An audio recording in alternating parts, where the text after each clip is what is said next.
Om Bhagavate Vasudevaya. Om Namo Bhagavate Vasudevaya.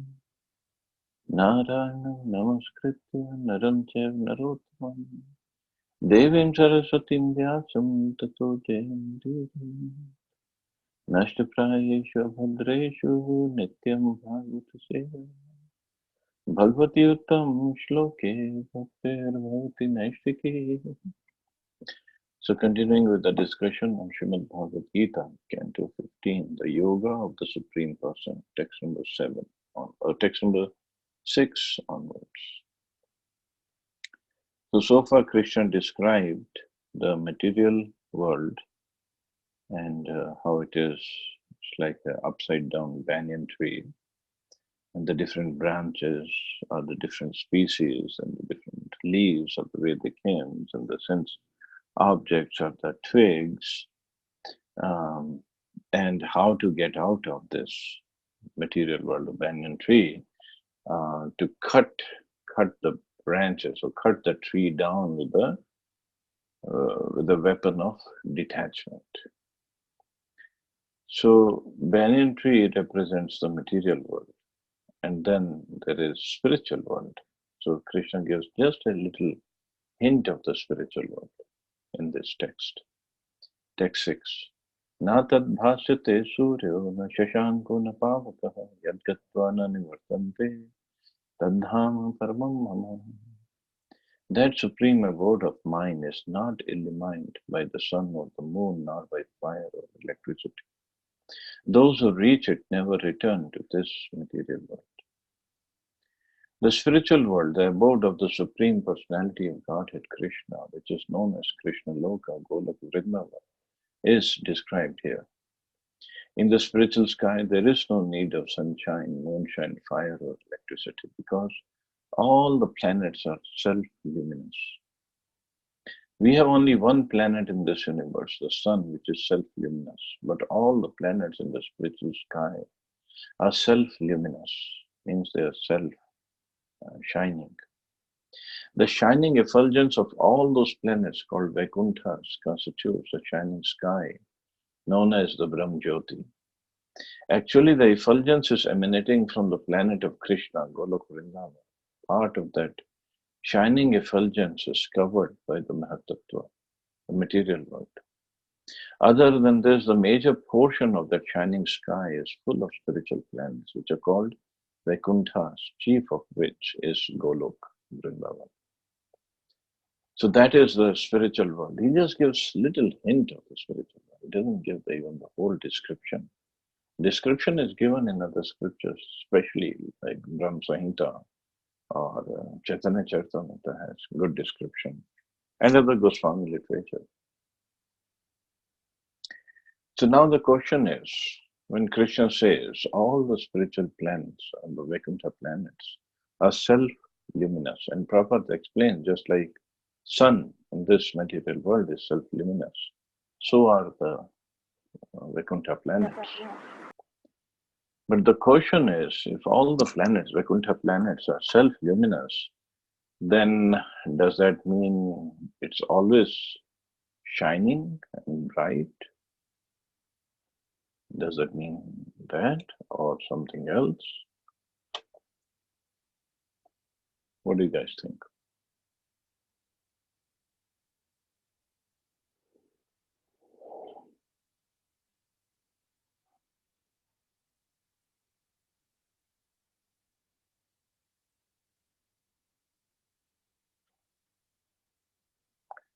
Actually, what it means is, although it is self-luminous, all the planets are shining and bright, but there is moon also, which has to do his service. And the service of moon can only happen on, say, like bright moon night. So it's in the middle of the night. And Krishna has to perform, or Krishna performs his Ras Leela at night. So the night is also there, sun is also there, and sunshine or the effulgence is also there. But everything is there to serve Krishna. Everything is conscious. The sunlight, the sunshine, the sun planet, the moon, everything is conscious. So whatever helps in Krishna's pastimes with his devotees, that's what they all do. So if sunshine is required for the pastime, sunshine will be there. If the moonshine is required, moonshine will be there. If the night is required, night will be there. If the day is required for the pastime, day will be there.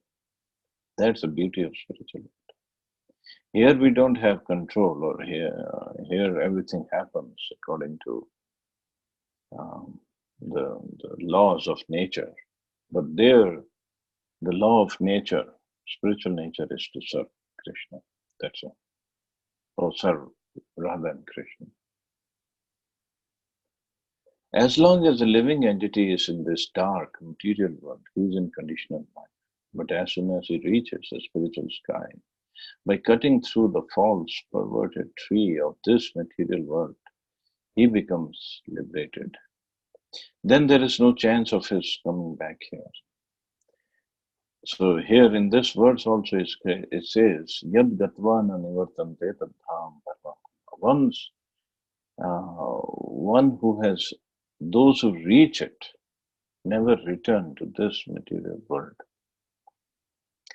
Means those who reach it, those who go there, means it is possible for the people, for the inhabitants of Vaikuntha planet to fall down to the material world. But once they go back, once they reach there, they never come back to the material world. This is what Krishna is guaranteeing here. The point is, it's not that like we lose our independence, but we'll not misuse or abuse our independence once we go back. As long as the living entity is in this dark material world, he's in conditional life. But as soon as it reaches a spiritual sky by cutting through the false, perverted tree of this material world, he becomes liberated. Then there is no chance of his coming back here. In his conditional life, the living entity considers himself to be the lord of his material world. But in this liberated state, he enters into the spiritual kingdom and becomes an associate of the spiritual Lord, Supreme Lord. There he enjoys eternal bliss, eternal life, full knowledge. So when the full knowledge, so somebody can really argue, if we had the full knowledge, then why did we come here? Yes, we had the full knowledge, but we didn't have the knowledge of the material world. And to gain this experience, of course, involuntarily, we came here. One should be captivated by this information. He should desire to transfer himself to the eternal world and extricate himself from this false reflection of reality. For one who is too much attached to this material world, it's very difficult to cut that attachment. But if he takes to Krishna consciousness, there is a chance of gradually becoming detached. So that is a real way of detachment from the material world, and that is required to cut the bondage of material world and go back home, back to the spiritual world. So that is possible when one is attached to Krishna, attached to Krishna Seva, attached to Krishna Nam, attached to Krishna Puja. One has to associate himself with devotees, those who are in Krishna consciousness. One should search out a society dedicated to Krishna consciousness and learn how to discharge devotion service. In this way, he can cut off his attachment to the material world. One cannot become detached from the attraction of material world simply by dressing himself in saffron cloth. He must become attached to the devotion service of the Lord. Therefore, one should take it very seriously. The devotion service as described in the 12th chapter is the only way to get out of this false representation of the real tree. So the real way of developing attachment or detachment is by attaching ourselves to Krishna. And Prabhupada again and again said, this is possible only when the association of devotees who are completely attached to Krishna service. And when we get their association, we also develop that attachment and simultaneously detachment from the material world.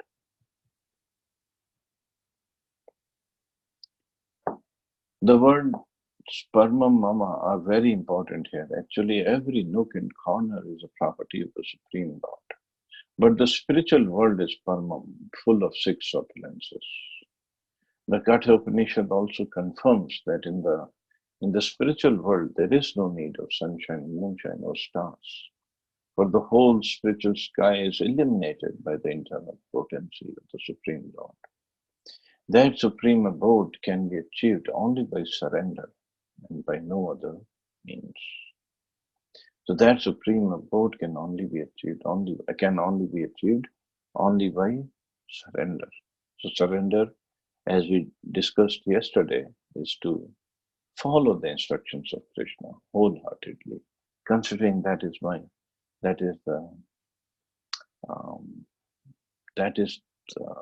ultimate goal. That is the something that is most dear to a person in devotional service. And what about the jivas? Now Krishna explains about jivas. Text 7. Mamai vancho jiva loke jiva bhuta sanatana manashasthani indriyani prakriti sthani karshati. The living entities in this conditioned world are my eternal fragmental parts. Due to conditioned life, they are struggling very hard with the six senses, which include the mind. So the living entities, Krishna says, they're my eternal fragmental parts. Mana amame ansho jiva loke jiva bhuta sanatana. They're my anshas and eternal parts, sanatana. But since they've fallen into this material world, in this conditioned life, conditioned by the three modes of material nature, they are struggling very hard with the six senses, which include the mind. In this verse, the identity of the living being is clearly given. The living entity is a fragmental part and parcel of the Supreme Lord, eternally. Eternally. It's not like now we are and we were never part, or we will lose our individuality and will merge in Krishna, so we stop becoming a part of Krishna. No, we are part eternally. It's not that he assumes individuality in his conditional life and in his liberated state becomes one with the Supreme Lord. He is eternally fragmented. It is clearly said, Sanatana. According to the Vedic version, the Supreme Lord manifests and expands himself in innumerable expansions, of which the primary expansions are called Vishnu Tattva and the secondary are called the living entities, or the jivas.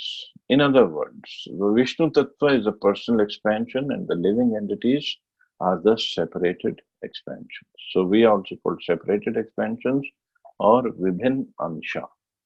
Vishnu Tattvas are Swa Ansha, his own self. And we are Vibhin Ansha, means we are separated part and parcel. We are separated expansions. By his personal expansion, he is manifested in various forms like Lord Ram, Narasimhadev, Vishnu Murti, and all the predominating deities in the Vaikuntha planets. The separated expansions, the living entities, are eternally servitors, eternally, Nitya, Nitya, and Das. Jivera Swarupa Nitya Krishna Das. The personal expansions of the Supreme Personality of Godhead, the individual identities of the Godhead, are always present. Similarly, the separated expansions of living entities have their identities. As fragmental parts and parcels of the Supreme Lord, the living entities also have fragmental portions of his qualities, of which independence is one. So since we are part and parcel of Krishna, so we also have all his qualities in very small form. infinitesimal proportion. We have all his qualities. And purpose of which independence is one. Krishna is supremely independent, so we are minutely independent. Every living entity as an individual soul has his personal individuality and a minute form of independence. By misuse of that independence, one becomes a conditioned soul. And by proper use of independence, he is always liberated. In either case, he is qualitatively eternal, as the Supreme Lord is. In his liberated stage, he is freed from his material condition, and he is under the engagement of transcendental service of the Lord. In his conditioned life, he is dominated by the material modes of nature, and he forgets the transcendental loving service of the Lord. As a result, he has to struggle very hard to maintain his existence in this material world. So, in the conditioned state, in the material world, a person is struggling very hard because one, he's away from his natural position of serving Krishna, and then he's in a like in a foreign land, completely covered over or completely under the clutches of Maya, Maya in the form of three modes of nature. So he's struggling very hard to live here.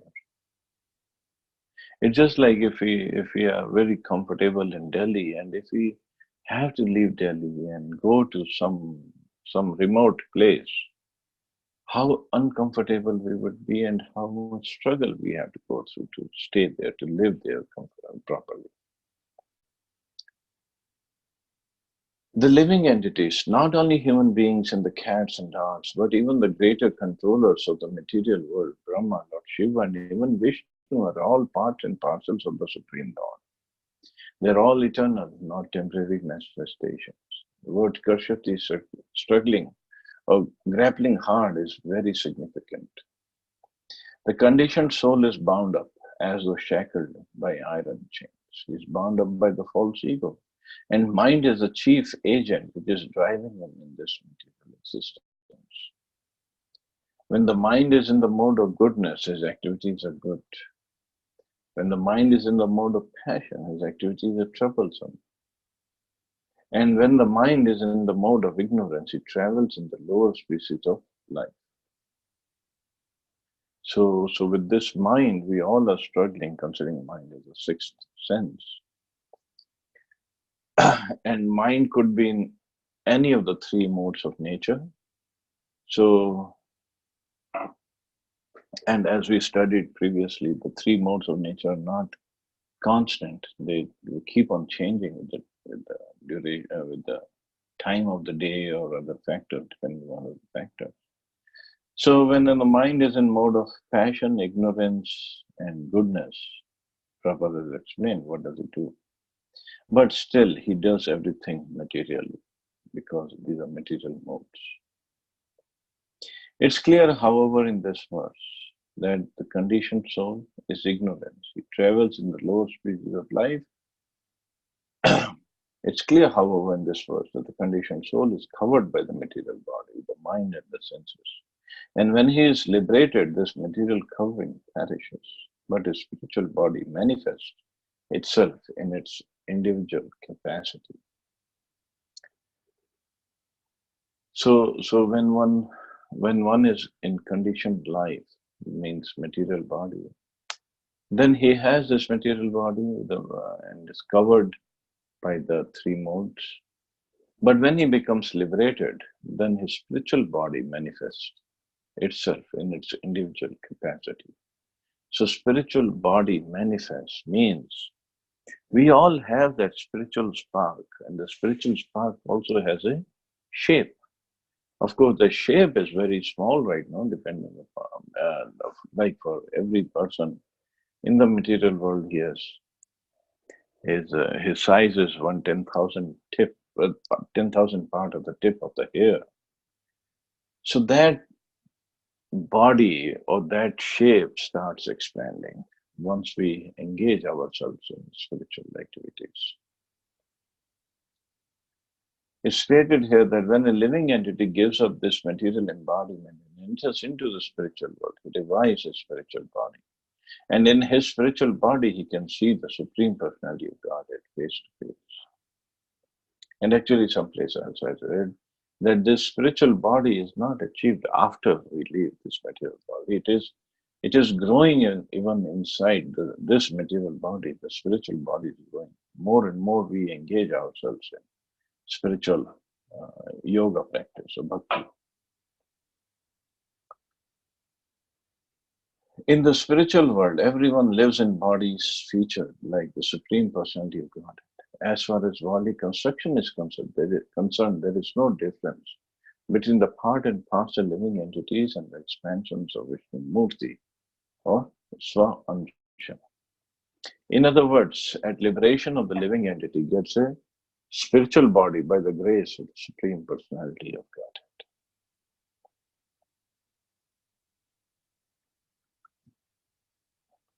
And then Prabhupada speaks about Namai Vansha.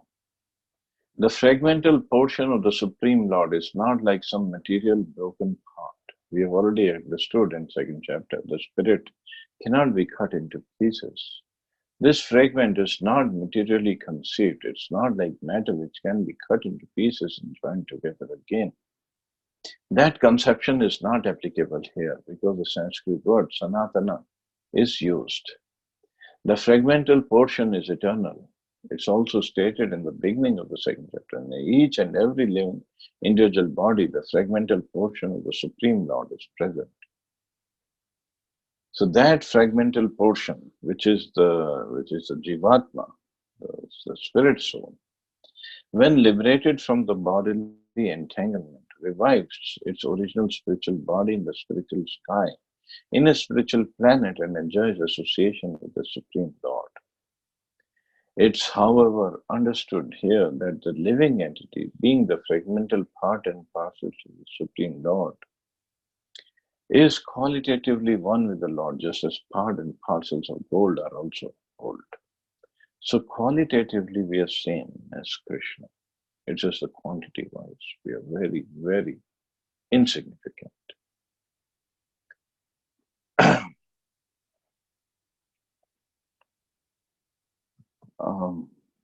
Well, there's so much more to study in this chapter, but my thing is I'm feeling very tired right now. I cannot concentrate properly. So I'll stop here, beg for your forgiveness. Although I'll see anybody with any questions or comments.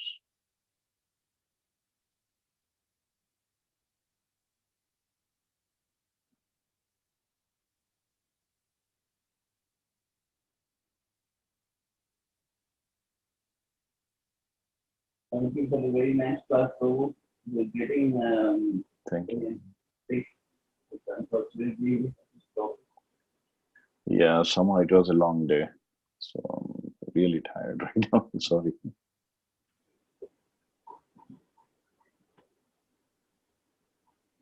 Thank you so much, Prabhuji. Wonderful session today. Thank you. Thank you so much. Thank you. So I'll see you all tomorrow. Thank you. Sure, Prabhu. Hare Krishna. Jai Srila Prabhupada. Hare Krishna. Jai Shri Hare Krishna, Prabhuji. Jai Shri